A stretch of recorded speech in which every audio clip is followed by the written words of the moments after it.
I'm in Saint-Hyacinthe, Quebec at Mazda de Boulevard, and today we have the most anticipated vehicle on our list this year. Our snapshot today is on this 2018 Mazda 6 Signature. This is the second vehicle now in Mazda's lineup to bear that designation. Now we're going to be showing you everything about this car and everything that you need to know if you're in the market for it during the time frame that we have. We have a very limited amount of time with it, but we're going to do our best to show you everything that makes this car stand above the rest.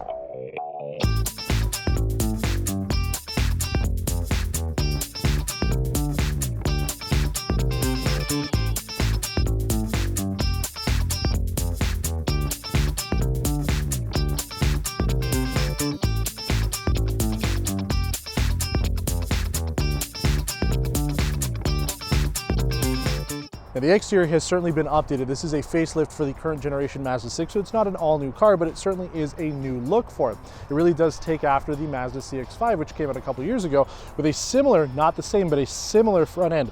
You actually have kind of like a cascading waterfall grille here, which looks quite nice, a little different from the sort of diamond shape that they have on the CX-9. Now you do have the radar shield at the front, which has your active collision avoidance and radar cruise control. Now the thing I noticed when I was taking a look at the inside, there are no fog lights anymore. I was looking for the button, they've been removed. You can see the chrome trim along the bottom there. It is very unique in Mazda's lineup right now, but the fog lights, they've been removed.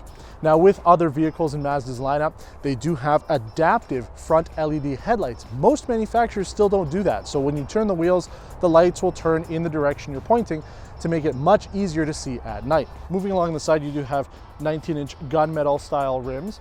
And another big change for the exterior is you do now have a 360-degree camera system. This is something that we've seen on a lot of the other mid-size cars in this segment now. Not all of them, but some of them do.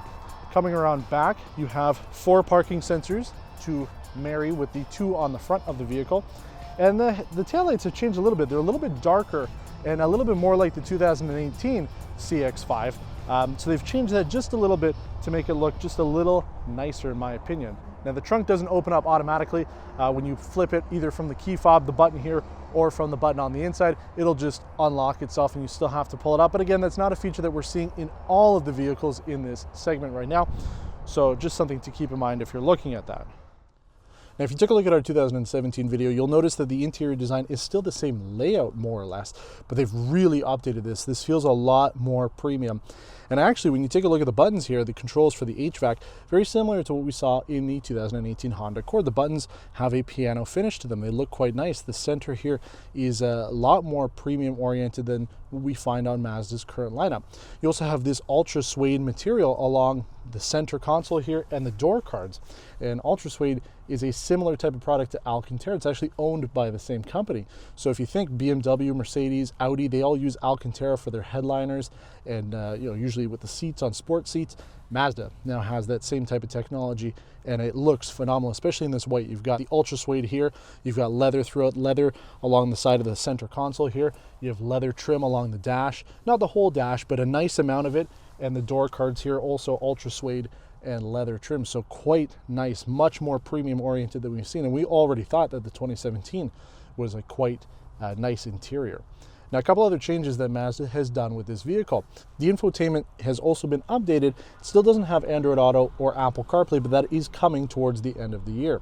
It still uses an 8-inch screen, but it is different than the one that we find on the CX-9. It's got a higher density of pixels and also better color rendering. And we do find that it is quite quick here moving around, but similar interface that we've seen before on Mazda's other products. And then again, with the 8-inch screen here, they have added the 360-degree camera. So when you're backing up into a spot, you can see everything, front, back, sides, and quality isn't too bad. It's similar to what we've seen on other vehicles in the segment.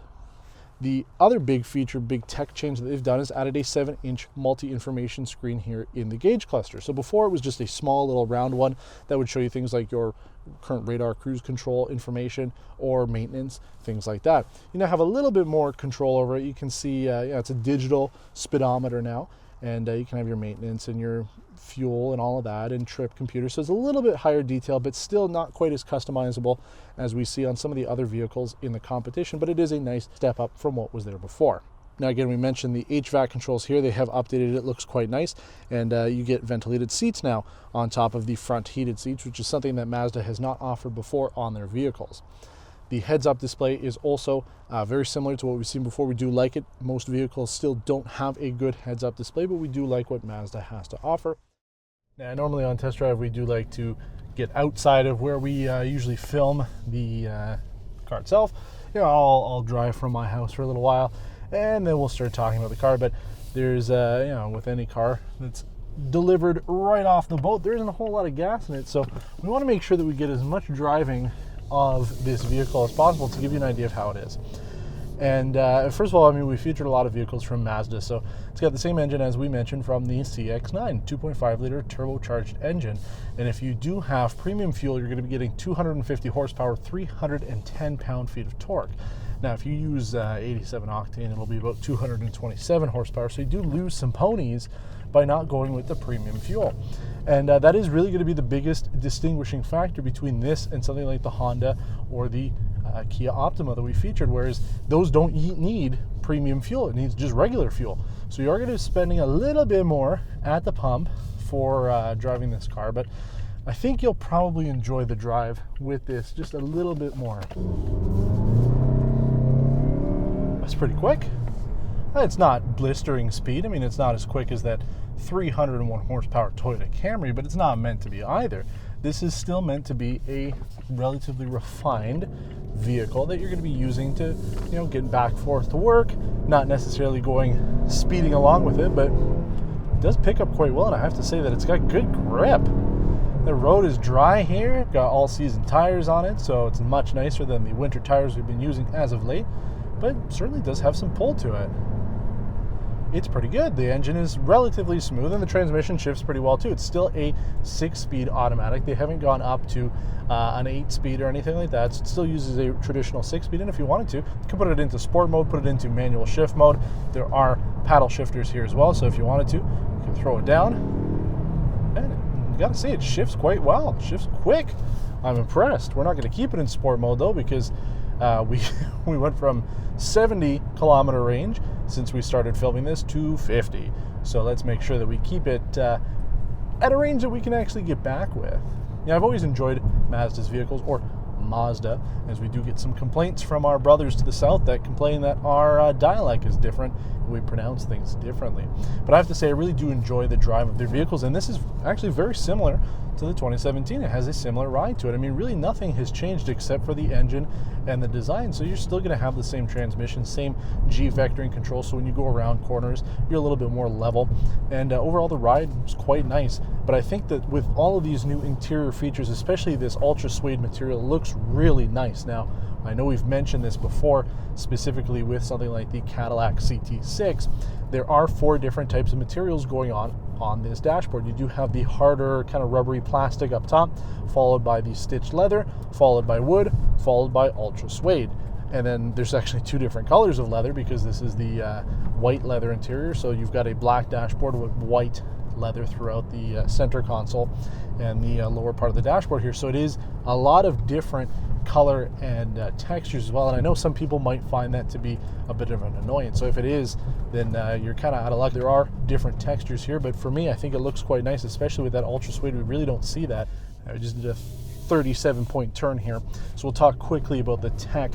And I always feel that that's a little bit of Mazda's weak point, is with the technology. They do put an emphasis on the drive, and Mazda feels that the drive is more important than the technology. And yes, it does have a 360-degree camera system, but I do find that the resolution is not quite as good as we've seen on a lot of other vehicles. It's actually quite low res, especially the backup camera. So something to note, the side view, the 360-degree view itself looks pretty comparable to everything else, but it's the backup camera as well as the front camera. We notice that the resolution seems a little low on it, so we're not sure if there's a software update that needs to be done to it in order to maybe boost the signal, because I'm sure that the cameras themselves capture something closer to 720p, but we don't, it doesn't even look like it's 480p definition coming through there. So something to note. Again, we are driving this vehicle pretty much as soon as it came off the boat, so we expect that in a couple months we'll be able to take it for a much longer drive. Maybe they'll have updated that.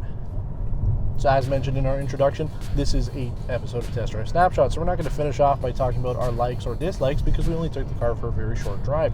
So it's not a review, it is more of a full tour of this vehicle so that you have a better idea of what it has to offer if you're really in the market for a mid-size family sedan, or you're just curious, you like Mazda and you want to see what they're doing.